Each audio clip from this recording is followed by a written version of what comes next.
In an upscale restaurant surrounded by laughter and champagne, Melanie Parker let the words slip out to her friends.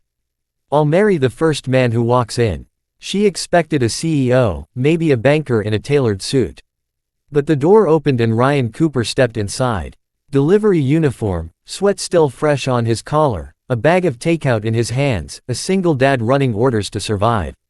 The laughter cut off. A careless joke had just become a promise Melanie couldn't take back.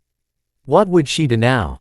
The chandelier light caught the rim of Melanie's champagne flute as she raised it again. Around her, the restaurant hummed with the kind of noise that only money could buy. Soft jazz, low voices, the clink of silverware against porcelain that cost more than most people's monthly rent. Her friend sat around the table like a panel of judges at a beauty pageant. Claire, a real estate attorney who wore her Cartier watch like a badge of honor. Bethany, whose father owned half the commercial properties downtown. Jordan, whose engagement ring could probably pay off a car loan. They were all here for the same reason Melanie was, to be seen.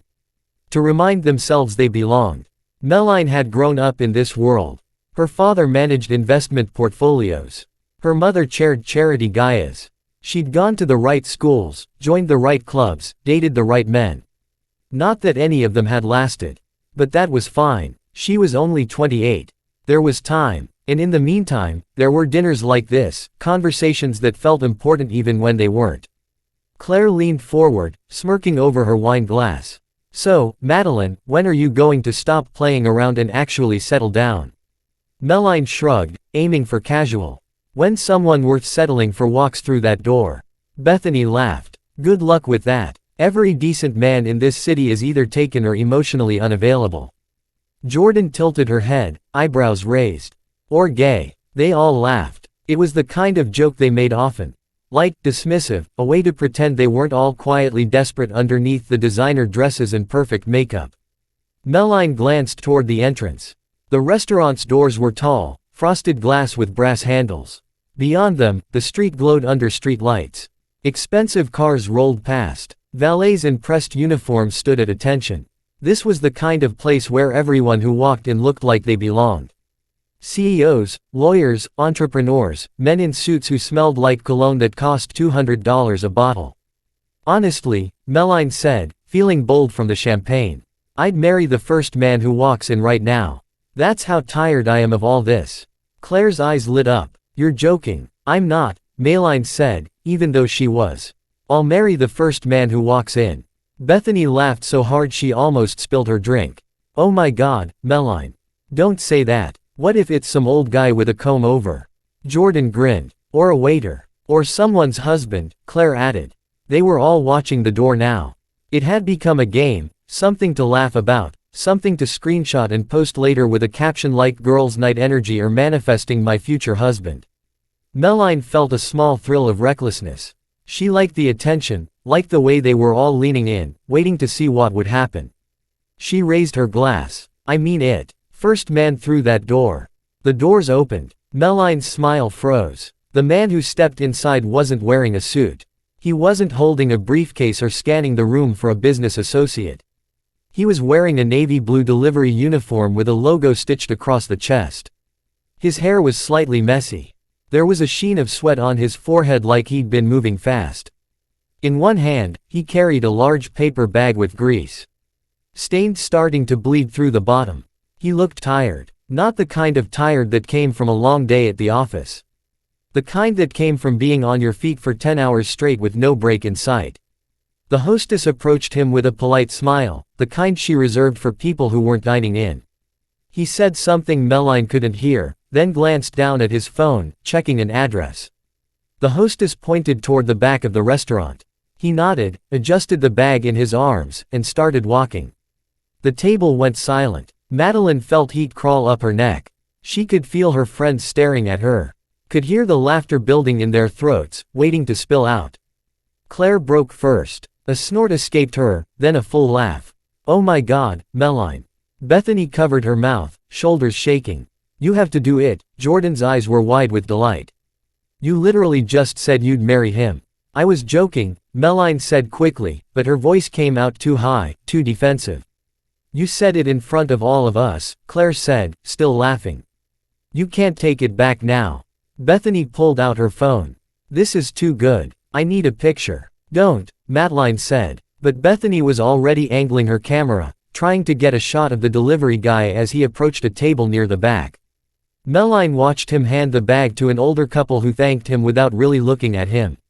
He nodded, said something brief, then turned to leave. His movements were efficient, practiced.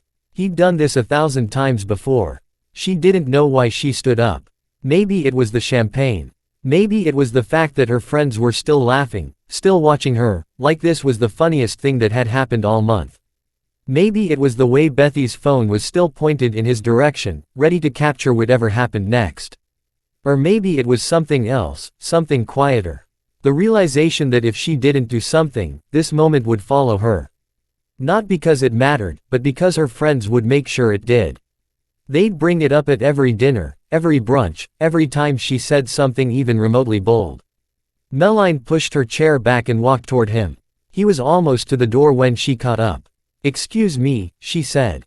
He turned surprised. Up close, she could see the tiredness more clearly, the faint lines around his eyes, the way his jaw tightened slightly, like he was bracing for something unpleasant. Maybe someone complaining about cold food. Maybe someone asking him to go back and get extra napkins. "Yeah," he said. Madeline's mind went blank. She hadn't thought this far ahead. Behind her, she could feel her friends watching, probably filming, definitely laughing. "I just wanted to say hi," she said, and immediately regretted it. It sounded ridiculous. Who stops a delivery driver just to say hi? He looked confused. "Okay. Hi," she forced a smile. "I'm Madeline. Ryan," he said slowly, like he wasn't sure why they were exchanging names. There was a long, awkward silence. Madeline's brain scrambled for something to say, something that didn't sound insane, but everything felt insane. This whole situation was insane. "Can I get your number?" she blurted out. Ryan blinked. "What your number?" Madeline repeated, doubling down because there was no turning back now. "Your phone number." He stared at her. For a moment, she thought he was going to laugh or tell her to leave him alone or ask if this was some kind of prank. Instead, he glanced past her toward the table where her friends sat. They weren't even pretending not to watch anymore. Claire had her phone out, too, now. Bethany was grinning like this was the best entertainment she'd had in weeks. Ryan looked back at Madeline. His expression was hard to read. Not angry, just tired and maybe a little resigned, like this was just another strange thing in a long list of strange things that happened when you worked in customer service. "Look," he said quietly. "I don't know what this is, but I've got 3 more deliveries tonight and my kid's waiting for me at home." The mention of a kid hit her harder than it should have. Of course, he had a kid. Of course, his life was more complicated than she'd assumed in the 30 seconds she'd known he existed. "I'm sorry," Madeline said, and she meant it. She didn't know how to finish that sentence. "I just made a stupid joke, and now I'm trying to save face. I just wanted to prove something to my friends. I just didn't want to look like an idiot." Ryan sighed. He pulled his phone out of his pocket, unlocked it, and handed it to her. "Put your number in. I'll text you later." Madeline took the phone, fingers trembling slightly as she typed in her contact information. She handed it back. "Thanks," she said softly. He didn't say anything, just pocketed the phone, adjusted his jacket, and walked out the door. Madeline stood there for a moment, watching him disappear into the night. Then she turned and walked back to the table. Her friends erupted. "Oh my God, did you actually get his number?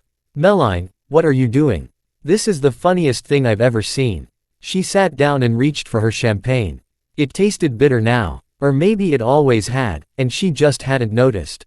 Claire was still laughing. "I can't believe you actually did it. What are you going to do when he texts you?"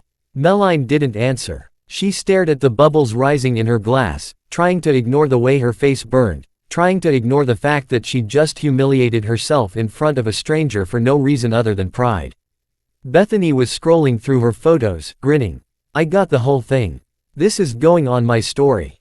"Don't," Madeline said, but her voice didn't carry any weight. Bethany looked up, still smiling. "Come on, it's funny." "It's not funny," Madeline said quietly. But nobody was listening anymore. They'd already moved on, already started talking about something else. already forgotten that there had been a real person on the other end of that joke. A man with a kid waiting at home. A man who worked late delivering food to people who didn't even look at him. Meline finished her champagne in one long swallow and wished she could disappear. The restaurant noise felt louder after Ryan left. Meline sat with her champagne, watching the condensation slide down the glass. Her friends were still laughing. Claire had tears in her eyes from laughing so hard. Jordan kept replaying something on her phone, her shoulders shaking with each loop. Bethany held up her screen, triumphant. "I got the whole thing. Look at this. You can see his face when you asked for his number." Meline didn't want to look, but Bethany turned the phone toward her anyway. The video was short, maybe 15 seconds. It showed Meline walking up to Ryan, their brief conversation, the awkward moment when she asked for his number, his expression unreadable. And then Meline walking back to the table, face flushed. "I'm posting this," Bethany announced, already typing a caption. Meline's stomach dropped. "Don't." Bethany didn't even look up. "It's just my story. It'll disappear in 24 hours. "Bethany, please," Meline said, but her voice came out weak. She sounded like she was begging, which only made it worse. Claire leaned over to see what Bethany was writing. She read aloud. "When your friend says she'll marry the first guy who walks in and it's literally the delivery guy, I'm dying." Jordan snorted. "Add the crying, laughing emoji, like 5 of them." Bethany tapped the screen. "Done. Post it." Meline felt something cold settle in her chest. She wanted to grab the phone, delete the post, explain that it wasn't what it looked like. But what could she say? It was exactly what it looked like. She'd made a stupid joke and then doubled down on it to save face in front of people who didn't actually care about her. Claire raised her glass to Meline and her future husband, the delivery driver. They all laughed again, even Jordan, who was usually the kindest of the three. Meline forced a smile and lifted her glass because what else could she do? If she protested, they'd just laugh harder. If she left, they'd talk about her the moment she was gone. So, she stayed, drank more champagne, pretended to find it funny. Checked her phone every few minutes to see if Ryan had texted. He hadn't. Of course, he hadn't.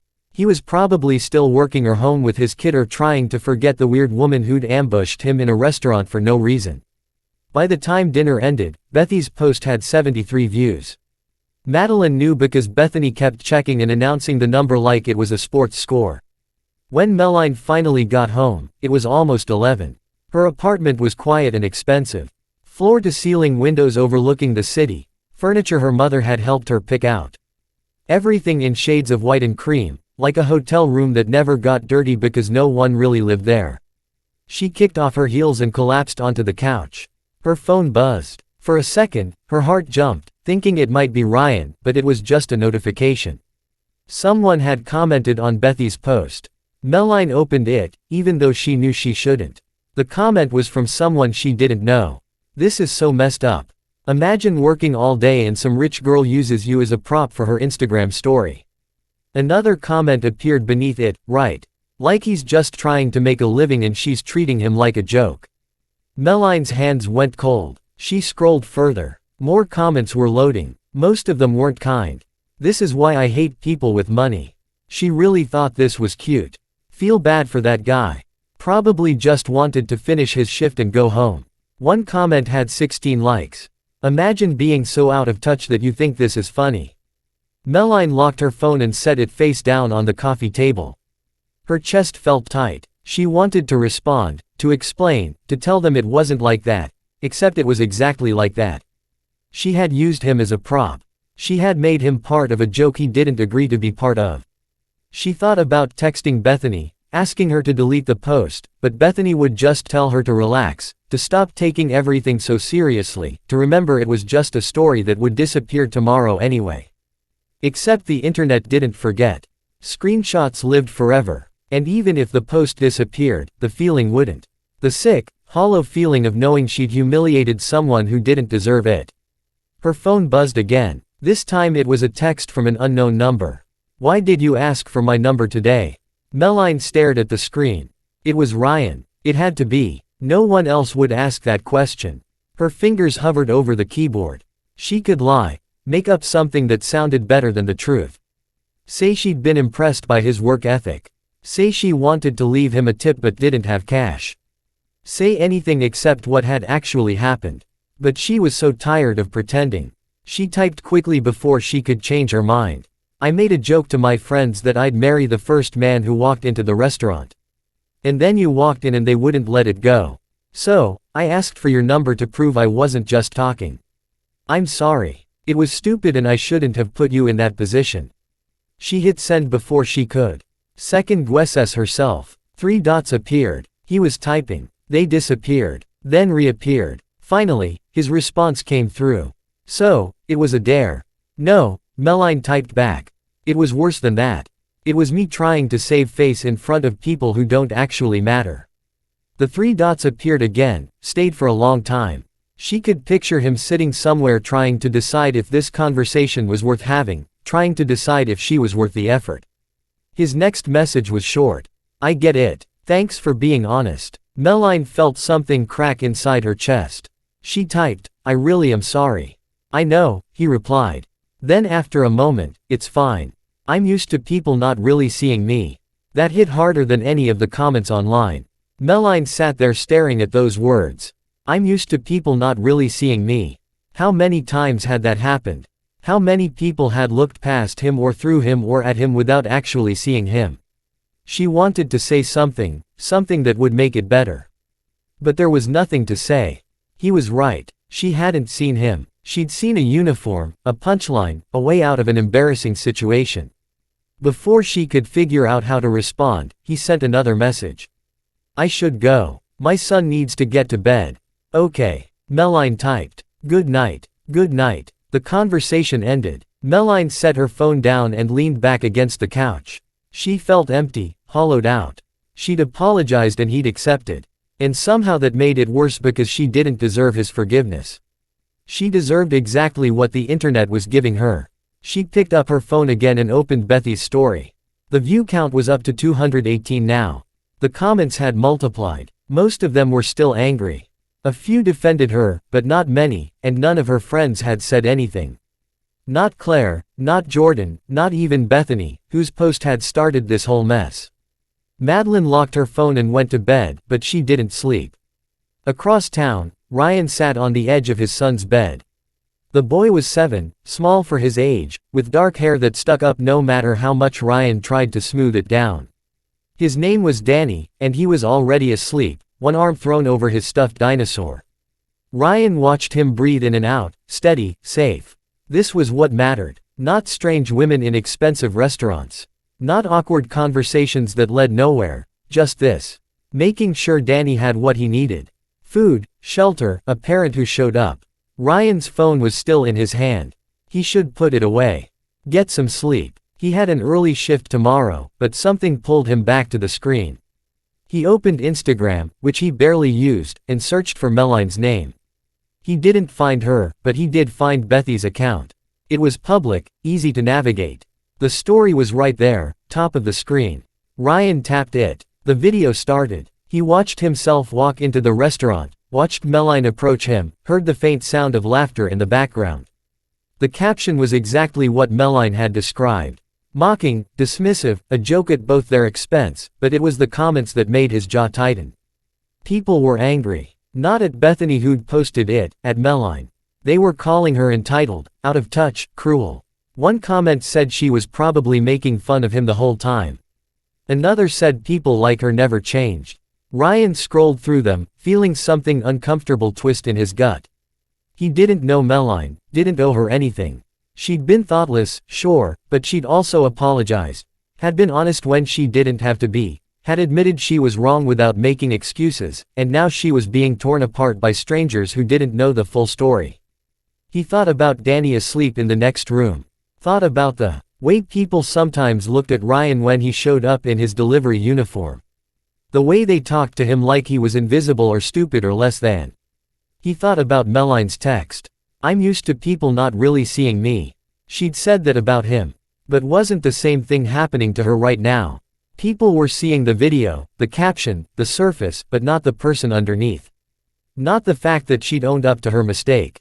Not the fact that she'd been trapped by her own pride and a group of friends who didn't actually have her back. Ryan opened the comment section. He typed. Actually, I was the one who asked for her number, not the other way around. He stared at the words for a long moment. This wasn't his fight. He could delete the comment, close the app, forget this whole strange night ever happened. But something stopped him. Maybe it was the memory of Meline's face when he'd mentioned Danny. The way she'd looked, genuinely sorry. Or maybe it was the thought of Danny growing up in a world where people were so quick to judge. So ready to pile on, so willing to believe the worst. Ryan hit post. Then he closed the app, plugged his phone into charge, and went to bed. Meline woke up to 63 notifications. She grabbed her phone, heart racing, expecting more comments, more anger, more strangers telling her what a terrible person she was. But the comments had shifted. Someone had screenshot a reply. The username was just a string of letters and numbers. The profile picture was blank. But the words were clear. Actually, I was the one who asked for her number, not the other way around. Meline sat up so fast she almost dropped her phone. She read it again, then scrolled through the replies beneath it. Wait, seriously. Is this the delivery guy? Okay, so maybe we jump to conclusions. This changes everything. Someone had tagged Bethany asking if it was true. Bethany hadn't responded. Meline's hands were shaking. She opened her messages and found Ryan's number. Typed and deleted 3 different messages before settling on. Did you comment on Bethy's post? 3 dots appeared almost immediately. Yeah, he replied. Why? The dots appeared again, disappeared, reappeared. Finally. Because it wasn't fair. What they were saying about you. Meline stared at the screen. Her throat felt tight. Her eyes burned. A stranger. A man she'd embarrassed and inconvenienced. A man who had every reason to let her deal with the consequences of her own actions. And he'd stepped in, taking the heat, rewritten the story so she didn't have to carry it alone, she typed. You didn't have to do that. I know, he replied. She wanted to say more, wanted to find words big enough to match what he'd just done, but everything felt inadequate. So, she settled for the truth. Thank you. You're welcome. Meline lay back down, phone still in her hand. The notifications kept coming. The tide had turned. People were questioning the original narrative, asking for more context. Some were even apologizing. But Meline wasn't thinking about them anymore. She was thinking about a man in a delivery uniform who'd seen her at her worst and chosen kindness. Anyway, Meline spent the rest of the morning thinking.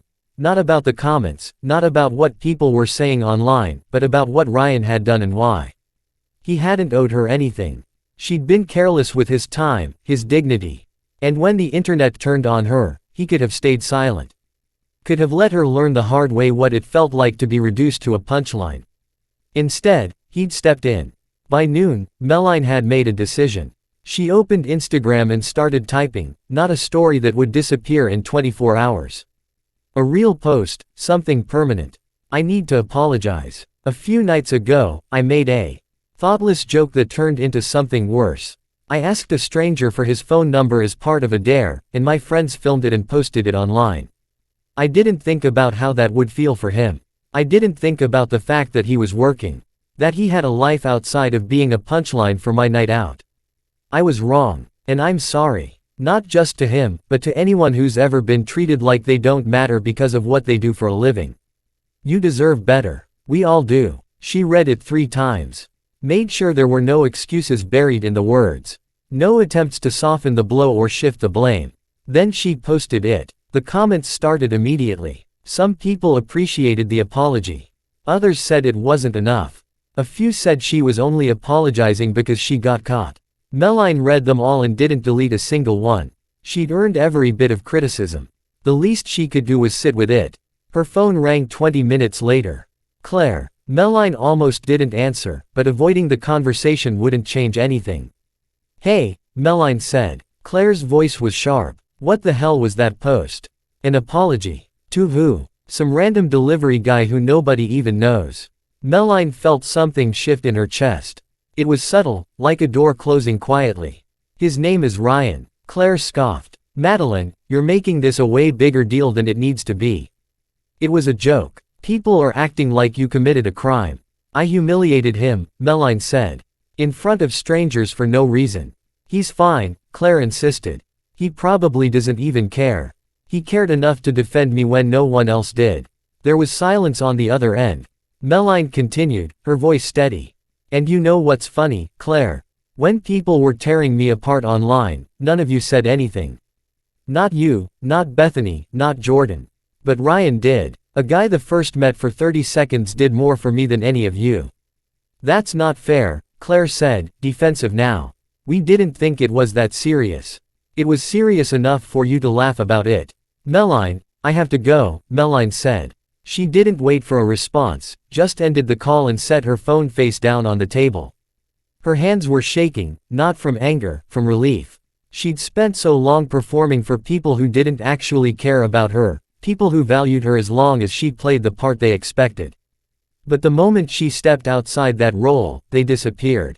Ryan hadn't disappeared. That evening, Meline texted him, not because she had to, because she wanted to. I posted an apology today. I just wanted you to know. His response came a few minutes later. I saw it. That took guts. Not really, Meline typed back. It was just the right thing to do. Still, Ryan replied, most people wouldn't have done it. They texted back and forth for a while. Not about the restaurant, not about the post, just normal things. Ryan told her about his son, Danny, about how the kid was obsessed with dinosaurs and could name at least 20 different species. Meline told him about her job, which she'd always thought was impressive but now sounded hollow. Marketing for a tech startup.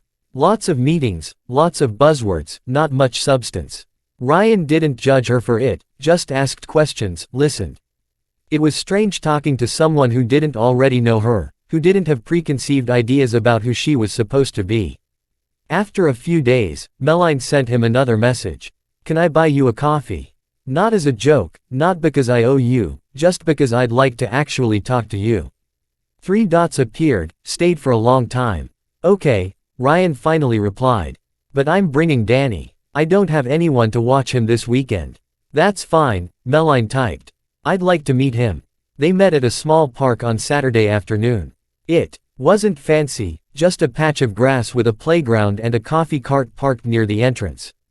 Meline got there early, clutching a to-go cup she'd already finished out of nerves. Ryan arrived a few minutes later holding Danny's hand. The boy looked just like his father. Same dark hair, same serious eyes.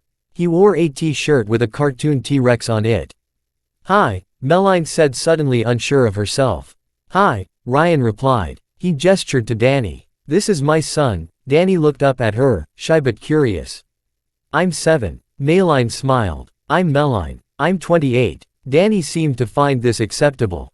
He turned to Ryan. Can I go play? Ryan nodded. Stay where I can see you. Danny ran off toward the swings and Ryan and Meline walked toward a bench.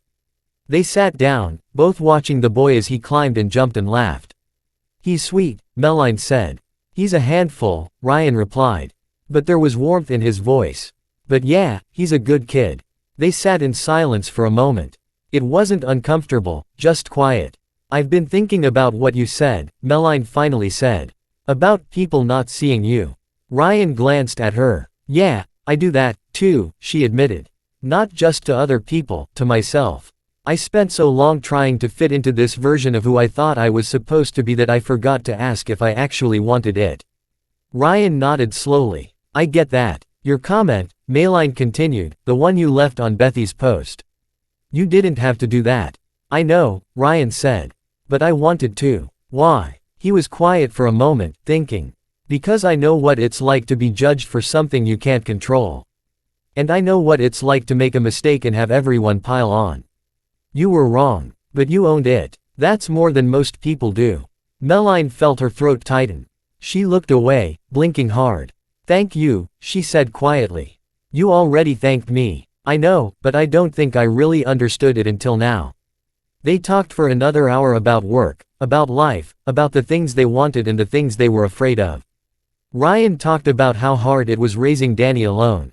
How he worried he wasn't doing enough, how he sometimes felt invisible, like the world had decided he didn't matter because he didn't make enough money or have the right job. Meline talked about how lonely she'd been, how her friendships felt transactional, how she'd spent years chasing approval from people who didn't actually know her. By the time the sun started to set, Danny had worn himself out. He came running back, grass-stained and grinning. "Dad, I'm hungry." Ryan stood, brushing off his jeans. "All right, let's get you home." Madeline stood too. "Thank you for meeting me." "Thanks for asking," Ryan said. They stood there for a moment, neither quite sure how to end the conversation. Danny solved it for them. He looked up at Meline and said, "Are you my dad's friend?" Meline looked at Ryan, who raised an eyebrow, leaving the answer to her. She smiled. "Yeah, I think I am." Danny seemed satisfied with that. "Okay, bye, Meline." "Bye, Danny." Ryan gave her a small nod, then took his son's hand and started walking toward the parking lot. Meline watched them go, father and son moving through the world together. And for the first time in a long time, she felt something she hadn't expected. Hope. Not the fairy tale kind. Not the kind that promised everything would be perfect, but the quiet, steady kind, the kind that whispered maybe she could be better. Maybe she could choose differently. Maybe dignity and kindness didn't come from money or status or the right circle of friends. Maybe it came from moments like this.